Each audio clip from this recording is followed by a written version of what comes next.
Hey everybody, this is Mary Grothy, and you're tuning in to my podcast, Destination Remarkable, the show where I chat about my journey through life from childhood to founding 3 companies to my venture launching 2 books with Forbes.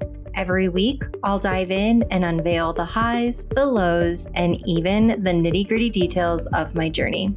It's raw, it's real. Let's get started. Hey, Destination Remarkable. Welcome to an insight into my journey of healing and what has transpired over the last few years. I work with a coach. His name is Doug, and Doug is wonderful. Doug and I met back when I was selling payroll and HR services, and I lived in this tiny little box, meaning a box of my own mind and self.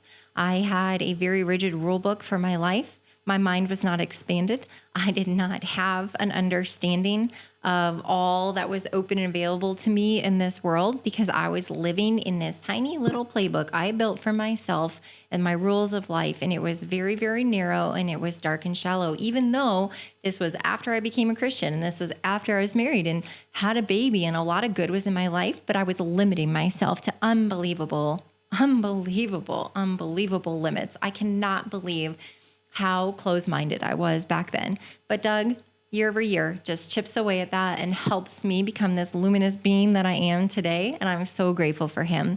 Some of the things that I've learned in working with Doug are really centered around to our upbringing, our DNA, how our belief systems are formed. So I want to create a visual for you. And I actually, in one of my last sessions with Doug, wrote a poem because I was feeling such an inspiration to document how I felt throughout this journey and to highlight this spiral and these continuous habits I keep finding myself in year over year, month over month, however frequent it comes back around on that same rotation.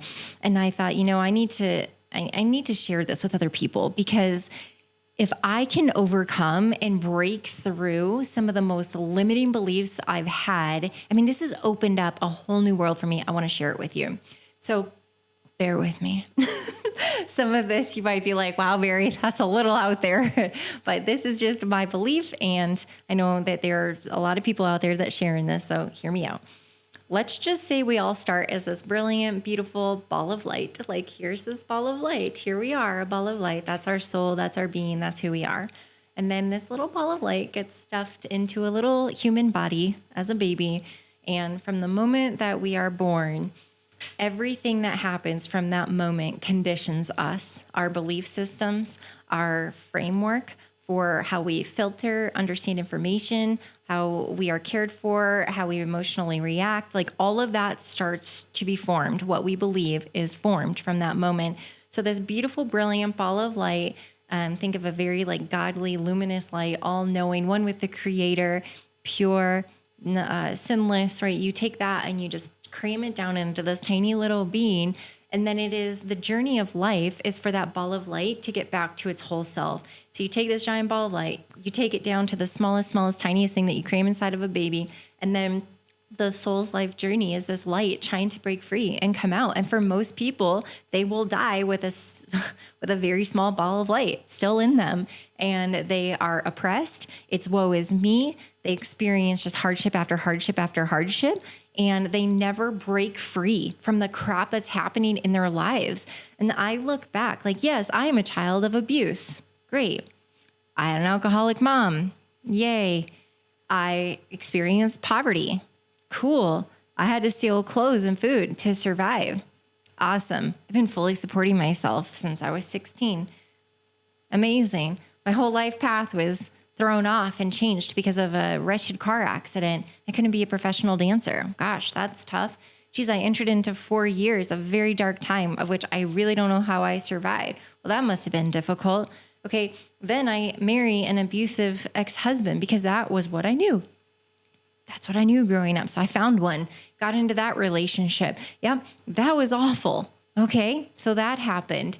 So there are these things that have built on and layered on in my life. I started to have success, but I couldn't heal or curb my drinking and partying. And I crashed my car into someone's front porch. Yeah, that's not good. Okay, great. Then I go through and even look at, I come to the Lord, I become a Christian and things are seemingly getting a lot better. But then what happens? Well, COVID happens and bam, I lose 60% of my business. My identity is wrapped in that. And oh no, what am I going to do? And that was one of the worst 3-day periods of my life. I thought I was losing everything. That was hard to overcome. Then I fast forward again and I look at just recently, 7-8 months ago, I had a very public nervous breakdown in Disneyland. My mental health became so deteriorated as an entrepreneur and CEO, scaling a company that just went outside of my control. And it was really dark and difficult to deal with. Boom, I hit that again. So I look at these patterns in my life and I look at how I've been conditioned and how I respond to things that happen in life. And what's so transformative in my work with Doug is we call this the spiral. Is if you map out all of those inflection points of those bad things that have happened, and you look at the triggers, the scenario, the variables, what happened, you need to be brutally honest with yourself. This is not the time to blame everything on everyone else, because I promise you're attracting this stuff. Okay, so on that note, yeah, we can't control what other people do to us. When we can sometimes create environments and create influence that causes that, FYI, sometimes you are the problem. But otherwise, we do have an opportunity to respond instead of react. How we respond is totally in our control, even in the moment when it doesn't feel like it. So here's my lesson learned is I'm this bright ball of light, and I am in this unbelievable period of my life coming into Christ, which happened about 10 years ago. And I have now this swirl looks a little bit different than it used to pre-Christ. Pre-Christ, it was just a lot of drama and drinking and bad juju all around. But now that I've been born again, as they call it, right? Here I am in this stage of my life. And it's not that I'm immune and bad things don't happen. It's an enlightenment that I'm understanding how to start working in more of my light being than this human being walking around on earth. So there's so much more to come on this topic. I will record future episodes because I had this crazy God dream, which ended up being the inspiration for this tattoo down my arm, which says, be who you could have become. You'll see it in my pictures if you log on to look at the video, if you're not watching it right now. I got more to share on this topic, but I want to read this poem to you because after I had my last session with Doug, I really felt like I need to write this down because I feel like if I can call it out and name it, I can release this thing and let it go. And unbelievably, I have been in such a remarkable place since I wrote this, which was 5 weeks ago. So I'm going to read it to you. And think of me, like when I read this, think of the ball of light that I was talking about. Weighted, drowning, bobbing, rest, vented, weight off my chest, ascending, bright, untouchable, empowered, take control, empathetic, driven, take your load, life or death, assume your role, at all costs, all in, I'm in, fight, battle, quarrel, strife, slow drip, harmful chip, strike me, oppressed, loss, lost, hardened heart, light dimmed, you win, I sink, ocean floor, encased, defeated, Savior Lord begins to chisel, break the casing, beam of light, thanks for chasing, take flight, rise to bobbing, barely breathe, read the word, rise, sink, rise, relieved, elevate, brighter light, ascend now, pure, one with him, untouchable, free from sin, stay a while, world says no, grabs me, pulls me, takes control, drags me down, temptation claims, empty promise, enemy, liar, fooled, deceptive snake, again, fall, swirl, forgotten, chisel, chisel, break me free, beg to breathe, lighten me, grace, mercy, forgiven, held, weakened sinner, back from hell, surrounded, strengthened, brightened, beaming, constant worship, hear me singing, empowered, strengthened, back in battle, should say no, yet I grapple. Made for what? Time to tackle, take on the world, prove my worth, play the game, then rest in dirt, Spirit ascends, ball of light, inherit heaven, judgment day, one regret, played wrong game, battled for fame and not his name, sought title and status, oppressed by perception, practiced worry, full deception, prays for salvation, but fell short. Too late? Balls in whose court? Death or dream? Am I too late? Second chance. One track mind. His name, his glory, no wasted time. Life is easy. We make it hard. Quit the antics. Take charge. Own your mind. Mind your thoughts. Surrender. Worship. Abide. Disciple. Fight. Stand. Spread the gospel. At all costs, be persecuted. To the ends of the earth. Faith deep-rooted. This poem describes how I get brought down. And it's by being over empathetic to people and their problems and challenges. My mom, as an alcoholic, made my life a living hell growing up. And I wanted to make her happy at all costs. I would do anything to make her happy in the hopes that I would see some glimmer of love or appreciation coming from her, as any child would want to have from their mother. I embraced empathy in a toxic level.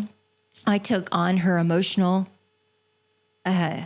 unwell-being, and I was able to bear the weight of her being sick and battling a disease. And it brought me excitement when I would have any opportunity to make her day better at all. And I have carried that through the rest of my life. I had this mantra for so long of my day is great when other people's day is better because I'm in it. And it just stemmed from this longing desire to make my parents happy, especially my mom, and to win her love, which I never did. But on that note, I carry this in as an entrepreneur. And whereas I deceive myself because I believe I'm leading from an empathetic state of love where I care so deeply for our employees and our clients, but it's an unhealthy love. It's toxic to where I will turn into the nothingness of myself and allow myself to go to the deepest, darkest place at the sacrifice of making other people happy. I will empathetically take on people's emotional state, and when they are unwell, I will do anything in my absolute power to the point of exhaustion to make them better. And where this is wrong is that people need to own their own beep. I don't swear. And here I am caring so much about other people's lives being better because I'm in it. Because quite honestly, in this deep, darn down broken wound that I probably still need help with, it makes me feel more whole. It makes me feel of value and it makes me feel worth.